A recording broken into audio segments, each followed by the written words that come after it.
আমি ডিসিপ্লিন থেকে ইংলিশ মাধ্যম। আজকে আমি আপনাদের দেখাবো বক্সিং স্টান্সে কীভাবে দাঁড়াবো।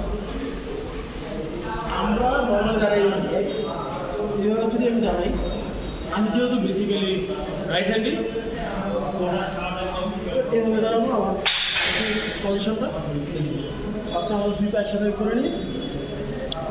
1 2 and 3।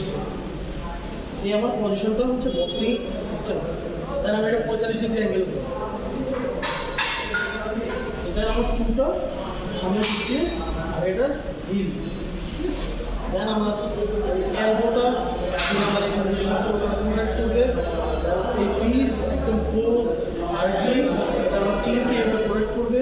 অ্যান্ড দেন এগেইন এটার এলবোটা এখান থেকে আপনার লাগাইয়া এরপর এটা এই শোল্ডারটা অলওয়েজ আপ লাইক দিস, পাটা অলওয়েজ ব্যান্ড থাকে যেন আমি ইজিলি মুভ করতে পারি। যে আমাদের বক্সিং স্ট্যান্স মূলত হলো এটা হচ্ছে আমার বক্সিং স্ট্যান্স। এটাতে আমরা বিভিন্ন ধরনের পাঞ্চ করতে পারবো, ইজিলি মুভ করতে পারবো, যেন যদি কিনা আমার পাটা ব্যান্ড, ঠিক আছে। তাই হচ্ছে নেক্সট ভিডিও।